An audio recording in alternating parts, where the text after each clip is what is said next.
Eh, a todos los que se han conectado, muchas gracias por cumplir con la cita académica. Hoy tengo el gusto y el privilegio de presentar a Juan David Suárez Manrique. Él es eh, estudiante de posgrado de cuidado intensivo de segundo año y nos va a hablar todo lo relacionado con la fisiología del músculo cardíaco, la parte de la fisiología y todos los enlaces bioquímicos y sobre todo la curva de eh, volumen-presión de la bomba cardíaca, que nos va a ayudar de una forma significativa a entender los fenómenos que ocurren en la disfunción miocárdica, sobre todo en pacientes afectados por choque séptico o falla de bomba postoperatoria, tan importante en el cuidado intensivo pediátrico. Eh, Juan David te ha preparado una charla bien interesante, muy bien diagramada, y espero que sea del interés de todos ustedes. Adelante, Juan David. Buenas tardes a todos y gracias al profesor Mulet por la introducción. Realmente consideré muy importante como todos los temas que desarrollamos durante este ciclo académico, pero considero que la fisiología siempre ha sido la base del desarrollo de nuestra actividad profesional. Esta charla la quise denominar Fisiología del músculo cardíaco y de los filamentos contráctiles a una bomba regulada. El objetivo es progresivamente iniciar desde lo microscópico hacia lo macroscópico y su funcionamiento, para lo cual dentro de la agenda me propuse hablar primero de la fisiología del músculo cardíaco, segundo del ciclo cardíaco, la sístole y diástole, como tercer punto la dinámica cardíaca, curva, presión, volumen, como cuarto punto la regulación de la bomba a través del mecanismo de Frank-Starling y finalmente unos mensajes para llevar a casa. De antemano les ofrezco disculpas si en algunos momentos disfonía, que estoy empezando una laringitis, pero haré mi mejor esfuerzo para la voz. Entonces vale la pena mencionar e iniciar respecto con la fisiología del músculo cardíaco. Realmente vamos a desglosar elementos como son la composición, la contracción y la relajación. Haciendo un mea culpa y un poquito profundizando durante el tema, siempre es muy importante partir desde lo microscópico hacia lo macroscópico y sobre todo como una invitación a los profesionales de la salud y a nosotros como futuros intensivistas a perder el miedo respecto al corazón. Vale la pena mencionar que las fibras musculares estriadas del corazón, como lo pueden ver con el puntero, inicialmente están formadas a través de miofilamentos que son la base principal que explica el modelo de deslizamiento de filamentos que vamos a ir desglosando. Estos filamentos se componen de unos filamentos, valga la redundancia, que pueden ser gruesos o finos, y la característica principal de de los filamentos gruesos es que están compuestos por miosina y son gruesos porque tienen unas medidas de 10 a 15 nanómetros por 1,6 micras y es lo que en la microscopía electrónica conocemos como la banda A. Entonces ya sabemos aquí en la imagen de la derecha que siempre que hablemos de banda A vamos a hablar de filamentos gruesos que su compuesto principal es la miosina. Posteriormente hablamos de filamentos finos, que su componente principal es la actina, y son finos porque tienen aproximadamente menos del 50% del tamaño de los gruesos, entre 5 a 8 nanómetros por una micra, y son lo que en la literatura y en las imágenes de microscopía electrónica conocemos como banda I. Estos miofilamentos unidos van a formar lo que conocemos como sarcómero, que básicamente el sarcómero, como lo pueden ver en la pantalla, es la unión de la banda A, que la banda A son los filamentos gruesos, más banda H, y las bandas H son filamentos de actina pálidos. La H viene del alemán Hiller y se traduce en filamentos de actina pálidos. Y en la gráfica de la izquierda tenemos las bandas I, que son los filamentos finos de actina, pues que tienen una coloración más fuerte que las bandas H.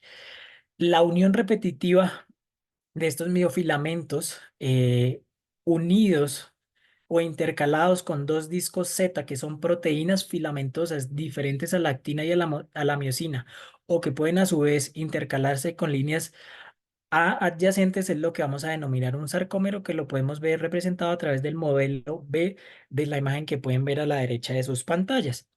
Para finalmente, la serie lineal de sarcómeros que están a su vez formados por miofilamentos, es lo que van a formar las miofibrillas para finalmente formar lo que conocemos como el músculo estriado, que la literatura lo describe como estriado y rojo. La primera característica de ser estriado es por la serie lineal de sarcómeros entre los miofilamentos, es decir, que son miofibrillas, y el color rojo porque son ricas en mioglobina. Porque es muy importante hablar de cada uno de los compuestos filamentosos. Entonces empezamos por los miofilamentos finos. Vale la pena mencionar que están compuestos por lactina F, más tropomiosina y complejo de troponina. Realmente quise traer para ustedes unas características principales que son elementales para el funcionamiento de estas y sobre todo para la contracción futura de estas miofibrillas, dentro de las cuales tenemos la tropomiosina, que es un monómero, que es una proteína helicoidal con pseudo repeticiones. Yendo más allá, en la literatura se describen que tienen 7 pseudo repeticiones. Eso es lo que condiciona que haya una forma en espiral y haya una relación de unión a lactina de 1 a 1, es decir, que por cada pseudo repetición haya unión de lactina. Eso va, la unión de dos monómeros alineados es lo que va a formar un dímero, y y esa regulación de la unión de las cabezas es lo que va a permitir la regulación de las cabezas de miosina a lactina. De igual manera tenemos el complejo de troponina, que es un heterotrímero, básicamente que tiene unas características heterogéneas y es un trímero, valga la redundancia, de 3 proteínas, entre las cuales tenemos la troponina T, que se une a la tropimosina en una relación 1 a 1, la troponina C, que se une al calcio en una relación 3 a 1, y la troponina I, que de forma constante está unida a lactina y es la que inhibe la contracción. Por otro lado, tenemos los filamentos, los miofilamentos gruesos, que como ya les había mencionado, la proteína que principalmente lo compone es la miosina, y exactamente la miosina 2, y se caracteriza por ser heterotrímeros idénticos. ¿Qué significa eso? Que tienes 3 proteínas de importante funcionamiento. Inicialmente tiene una cadena pesada de miosina, que es la que ayuda a formar, o es la formación del mediofilamento.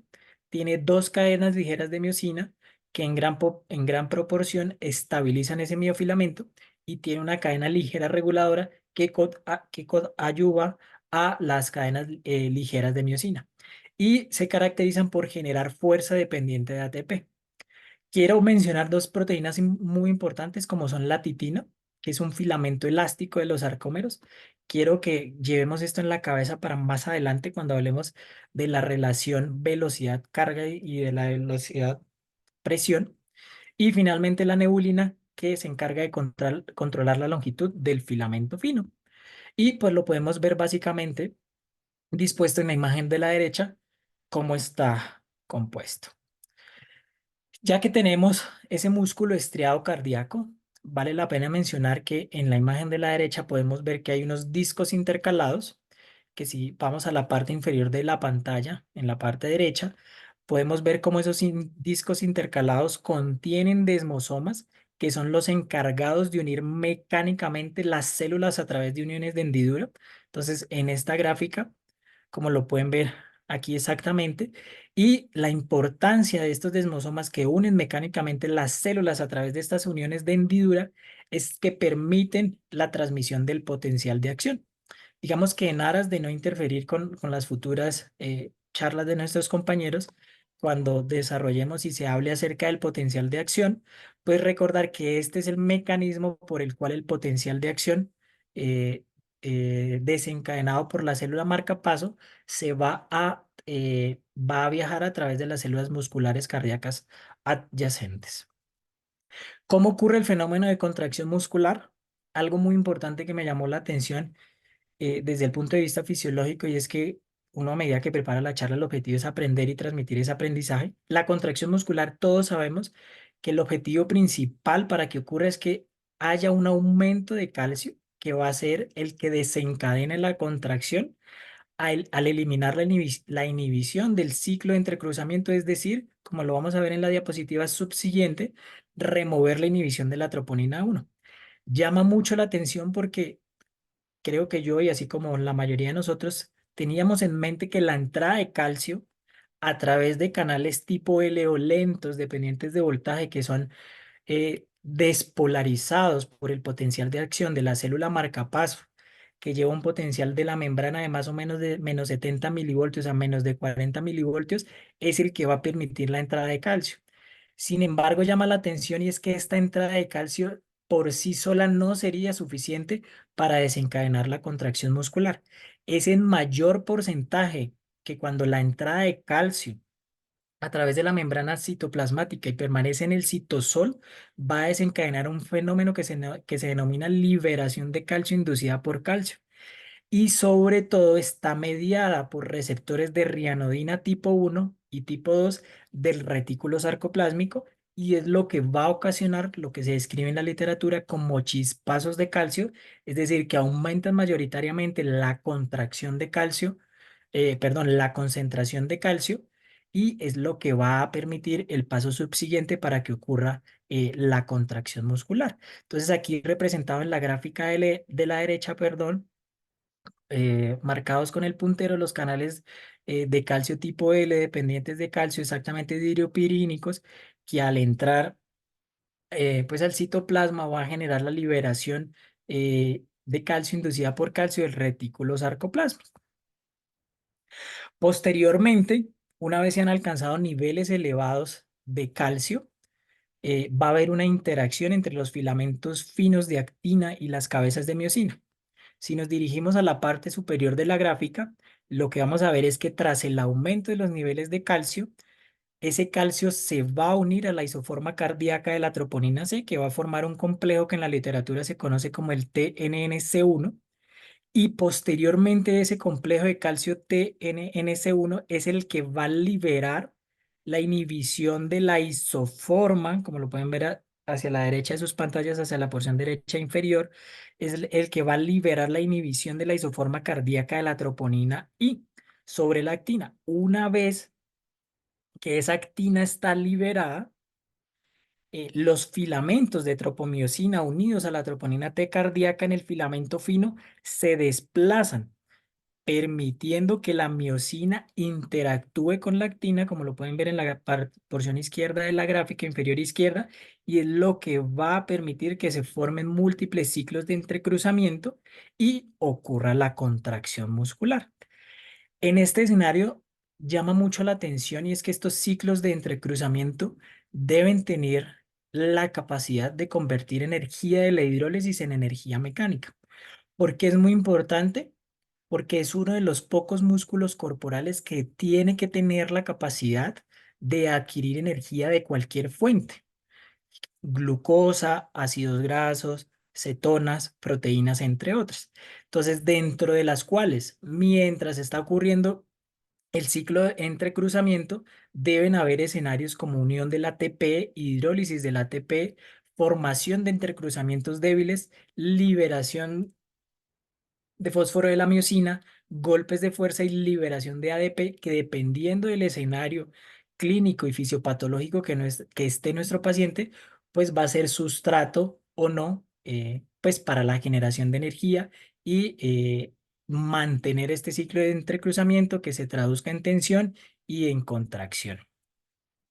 Posteriormente, una vez que ocurre la contracción muscular, pues en condiciones de normalidad debe haber una alternancia entre la contracción y la relajación.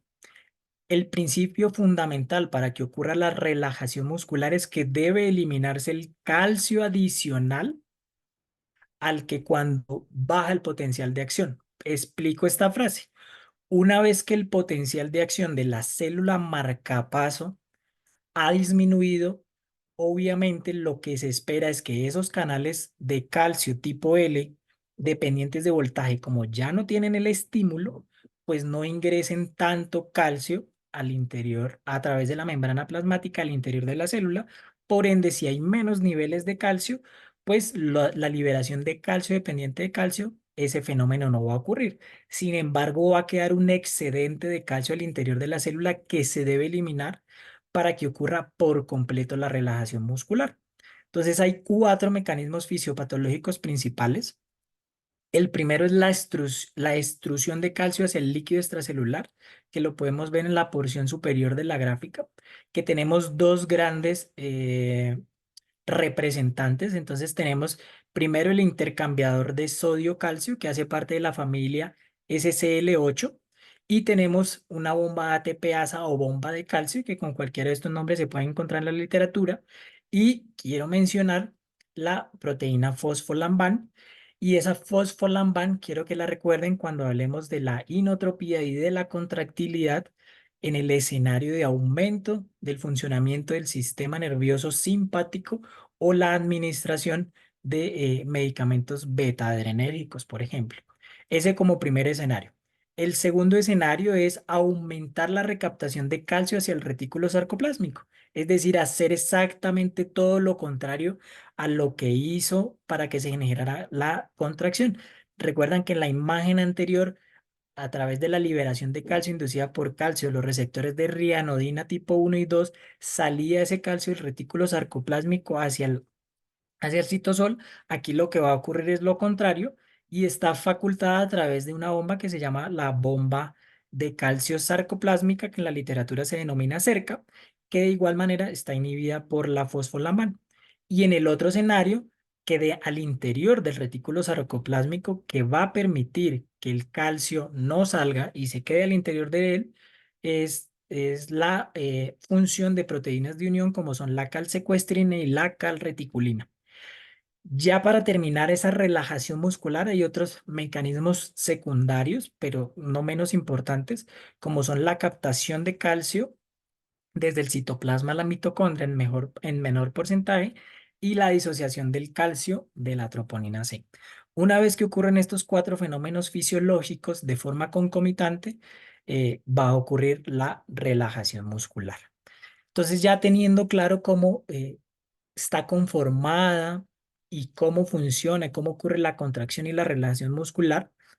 El segundo punto es hablar del ciclo cardíaco sobre el sístole y diástole y obviamente las fases del ciclo cardíaco. Digamos que esta gráfica, pues dispuesta en la mayoría de la literatura de una u otra manera, en la que quiero resaltar y ser muy claro, y es que el cierre y la apertura de las válvulas cardíacas es la que va a definir las cuatro fases del ciclo cardíaco y se va a relacionar con unos cambios de volumen, presión y flujo. Entonces, para no hacer pues tan cansona la charla, siempre es más fácil explicarla desde una gráfica. Entonces tenemos las fases del ciclo cardíaco que es en esta gráfica está representada a través de una gráfica de presión del ventrículo izquierdo. Entonces, en el primer escenario vamos a tener una apertura de la válvula aórtica.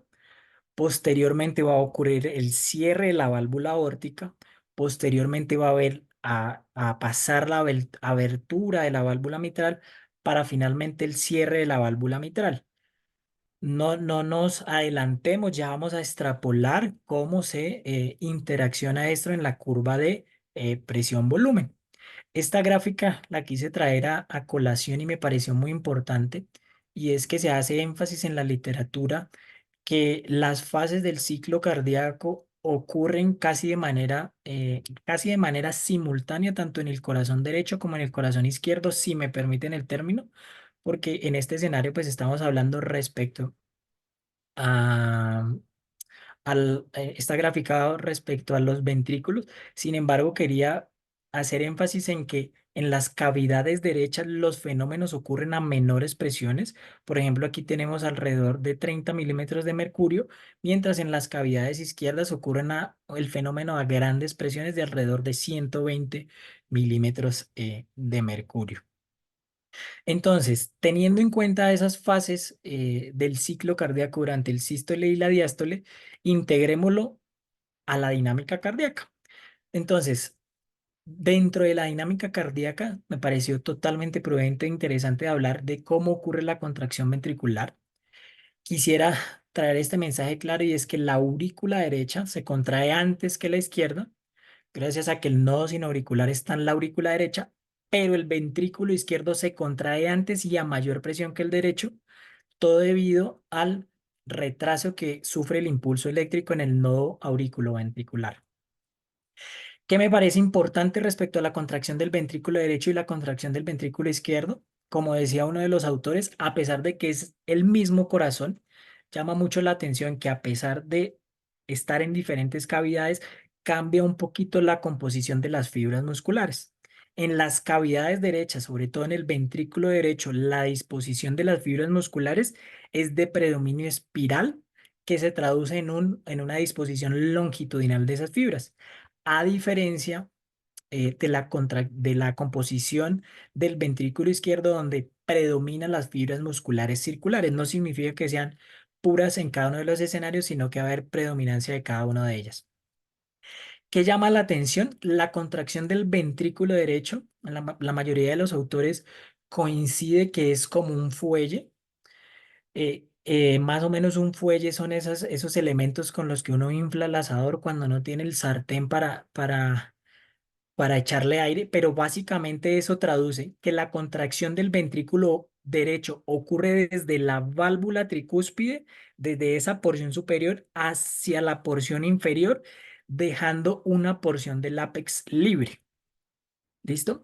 Y esa porción del ápex libre lo que va a generar es que esa pared libre, valga la redundancia, se desplace hacia el tabique y de forma concomitante, a través de la contracción ventricular izquierda, el tabique se va a desplazar de forma ipsilateral por el aumento de las presiones de las cavidades izquierdas, que va a favorecer la contracción del ventrículo derecho. En ese escenario son tres, valga la redundancia, tres los escenarios que permiten la contracción del ventrículo derecho, a diferencia de la contracción del ventrículo izquierdo, que sufre dos fenómenos principales. El fenómeno principal es que al tener predominancia de fibras musculares circulares, la cámara se va a constreñir hacia, cerrando el diámetro de la cámara, como se puede ver aquí en la imagen, y posteriormente, como tiene menos cantidad de fibras longitudinales, el fenómeno que no va a predominar, pero que de igual manera va a ocurrir, es que la cámara se va a cortar por la disminución de la longitud de las fibras musculares espirales. Dentro de la cronología de eventos, vale la pena mencionar y traer a colación esta imagen que me pareció muy interesante, y es que las válvulas de menor presión, como lo son la mitral y la pulmonar, se abren antes y se cierran después, que es lo que da producto a la generación de sonidos fisiológicos, lo que se describe en la literatura como el S1 y el S2. El S1 es tan corto que casi es imperceptible al oído humano, y pues el S2, el desdoblamiento del S2, es el que estamos más eh, habituados a escuchar. Eso se traduce en que el ventrículo se llena y se eyecta antes, a pesar de que hemos mencionado que el ventrículo izquierdo se contrae antes y a mayor presión que el derecho. Sin embargo, el ventrículo derecho también se va a llenar y pudiese eyectarse antes. Respecto a la relación entre la presión y el flujo ventricular, recordar que el ventrículo izquierdo se contrae antes y a mayor presión que el derecho, pero eso no significa eh, que contraerse antes se vaya a eyectar antes por el fenómeno fisiológico que ya que les expliqué anteriormente. Y pues vale la pena recordar una vez más que las cavidades derechas son un sistema que funciona a menores presiones, por ende a menores velocidades de flujo de salida, respecto a las cavidades izquierdas, que funcionan a mayores presiones y a mayores velocidades de flujo de salida. Respecto a la curva de presión-volumen, entonces es una representación del volumen izquierdo, del ventrículo izquierdo, perdón. Entonces, hasta al estar en el ventrículo izquierdo, pues sabemos que vamos a hablar de mayores presiones. Entonces, algo muy, muy importante, y es que vamos a desglosarlo por segmentos. Entonces, del segmento A al segmento B es lo que se denomina el llenado ventricular rápido, que es el primer paso que corresponde a la primera fase de la diástole, que básicamente nos va a permitir que el volumen del corazón en condiciones normales, pues esto obviamente extrapolado desde un adulto, esta gráfica, va a pasar de una cantidad de sangre de aproximadamente 50 a 70 mililitros. Posteriormente va a haber una disminución del llenado ventricular, que es lo que se conoce como la diastasis de la diástole, que va desde el punto B al punto C, que sigue siendo de la diástole y finalmente, pues digamos que entre las fases del ciclo cardíaco, pero aquí no está graficado, en un escenario fisiológico normal debería ocurrir una contracción auricular que nos facilitaría un llenado ventricular adicional. Va a ocurrir el fenómeno del cierre de la válvula mitral y posteriormente desde el punto C hasta el punto F va a ocurrir la sístole. Entonces, desde el punto C hasta el punto D, con el cierre de la válvula mitral y el cierre de la válvula aórtica, es decir, que tanto la válvula de entrada como la válvula de salida están encerradas, va a ocurrir un periodo de contracción ventricular isovolumétrica y una vez que las presiones de ese ventrículo izquierdo superen las presiones sistémicas, pues se va a ocurrir la apertura de la válvula aórtica. Al ocurrir la apertura de la válvula aórtica desde el punto D hasta el punto E, va a ocurrir lo que se conoce como la eyección ventricular rápida, que se caracteriza por un acortamiento muscular rápido o velocidad de acortamiento, que ya lo vamos a desglosar, y posteriormente va a ocurrir una eyección ventricular reducida en la que van a predominar las fibras, perdón, de acortamiento muscular más lento. Ahí podemos dar por terminada la sístole con el cierre de la válvula aórtica y posteriormente desde el punto F al punto A va a ocurrir el periodo de relajación ventricular isovelométrica en que otra vez nuevamente pues todas las válvulas van a estar cerradas. ¿Por qué es importante conocer esta curva de presión-volumen? Porque es cuando podemos hablar de las características de trabajo que nos aporta el corazón. Entonces, digamos que eh, inicialmente tenemos que hablar de trabajo de bombeo y ese trabajo de bombeo pues se expresa con la letra W y lo podemos desglosar tanto en el trabajo que ocurre durante la diástole, como lo ven en la gráfica A, como el trabajo que ocurre durante la sístole, pero realmente es el trabajo neto que realiza el corazón, que es el que ocurre todo, perdón, al interior de la curva de presión-volumen. Entonces, la fórmula de trabajo es igual a presión por cambios de volumen. Llama mucho la atención que en un escenario móvil y de fibras contráctiles como es el corazón, se ignore la velocidad a la cual el corazón bombea la sangre o el tiempo en el que el corazón tarda en completarse un ciclo cardíaco debido a que es una variable dinámica. Por ende, surge el concepto de la energía cinética, que ya no hablamos de trabajo de bombeo, sino de trabajo externo total, que es producto de ese trabajo de bombeo, que es trabajo de presión por volumen, incluida la energía cinética que representa la velocidad y el tiempo que les había mencionado anteriormente. Sin embargo, vale la pena mencionar que cuando hablamos de la energía total del corazón, la energía cinética representa tan solo un 3 a un 5% del trabajo total externo respecto a esa energía.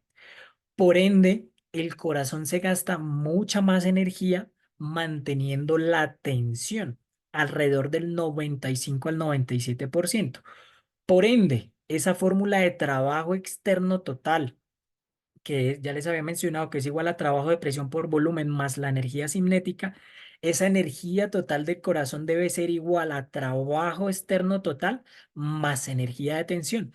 ¿Por qué? Porque esta cantidad de energía de trabajo externo total, como les mencioné, solo representa del 3 al 5% y estaríamos discriminando y dejando de lado la gran cantidad de energía de tensión, que es la más importante para el corazón. Y finalmente tenemos que hablar de la eficiencia mecánica del corazón. Entonces, recordar que no tiene nada que ver con la eficacia de la expulsión de sangre desde el ventrículo.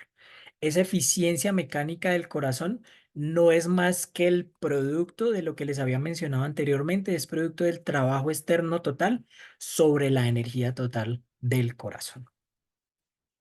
Continuando, vamos a hablar sobre el punto 4 de la regulación de la bomba acerca de las propiedades funcionales, tensión y velocidad de acortamiento.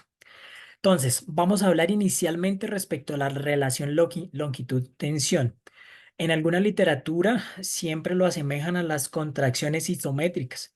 Recordar que una contracción isométrica es aquella donde una fibra sufre la contracción, pero sin cambios en la longitud de la fibra, si me permiten la redundancia.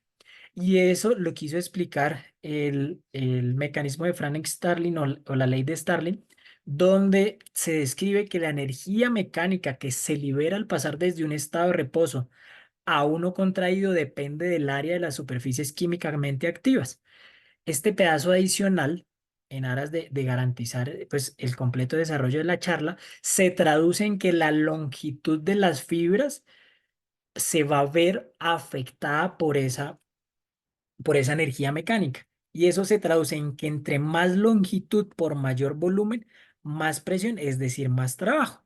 Entonces, en la parte superior de la gráfica, entonces lo que tenemos es, de ejemplo, son tres distintas fibras musculares con capacidad de elongarse o de aumentar su longitud dependiendo de las características funcionales de cada una.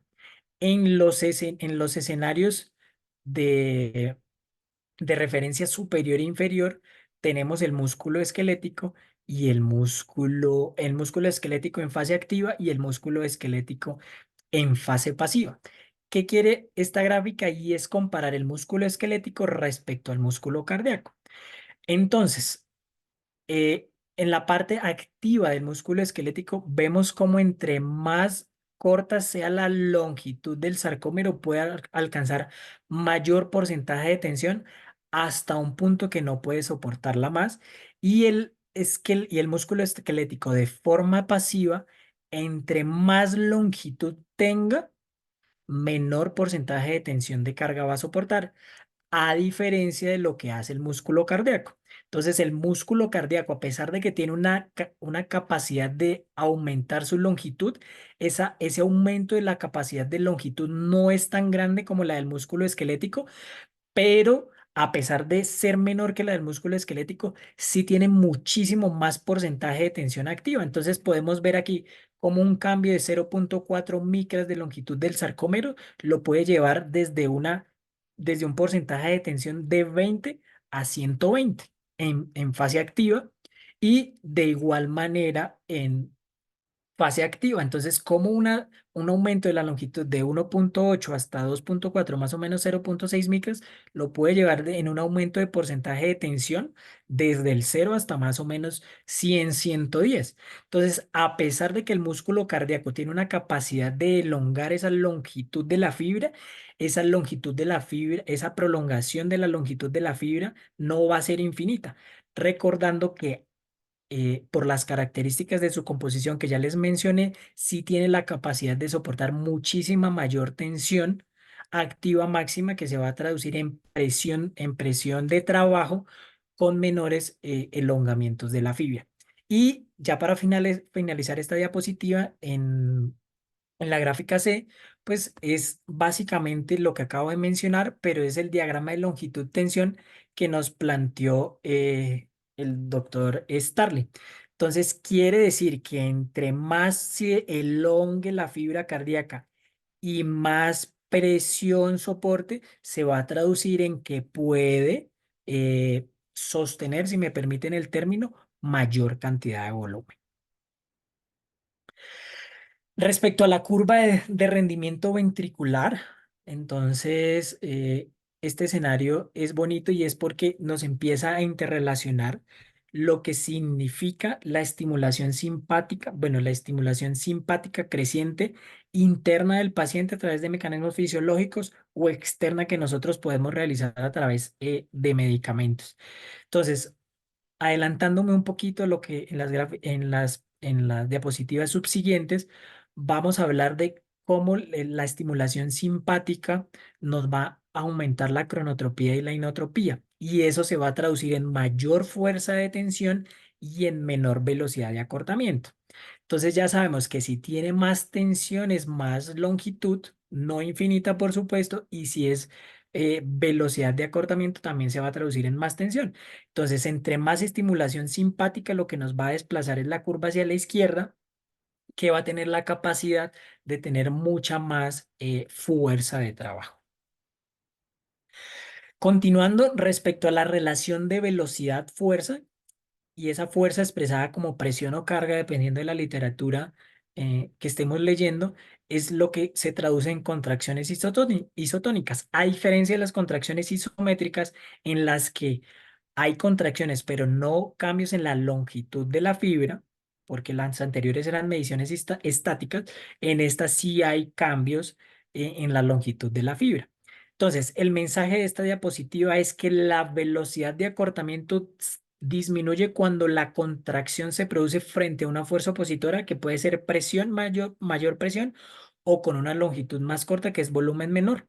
¿Eso qué se traduce? Entonces, vemos representado con rojo la contractilidad en el eje de las Y, la velocidad, y en el eje de las X.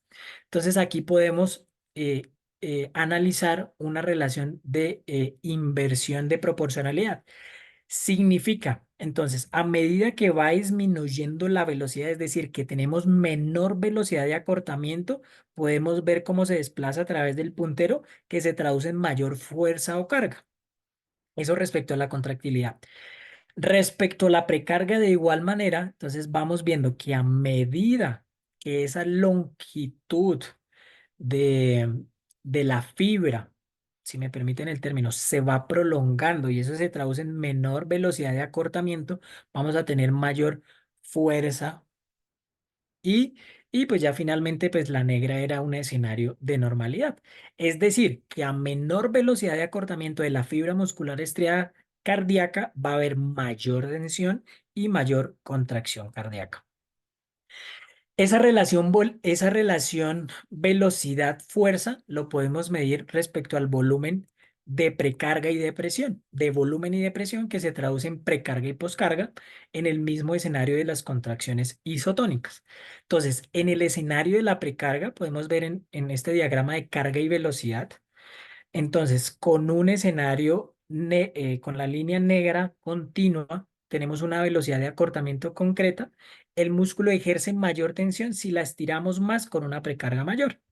Eso quiere decir que en el contexto de la precarga, si yo aumento la longitud de la fibra, la hace más susceptible a captar o a sostener más volumen. Y si yo aumento la longitud de la fibra, se va a traducir en menor velocidad de acortamiento. Es decir, que la forma correcta en el escenario que les estoy explicando de analizar esta gráfica de Y sobre X es desde la porción superior a la porción inferior. Es decir, que a medida que que la longitud de de la fibra se prolonga, la velocidad de acortamiento se disminuye, por lo cual se va a traducir en mayor fuerza de trabajo, ¿cierto? Y eso se va a traducir en una precarga mayor.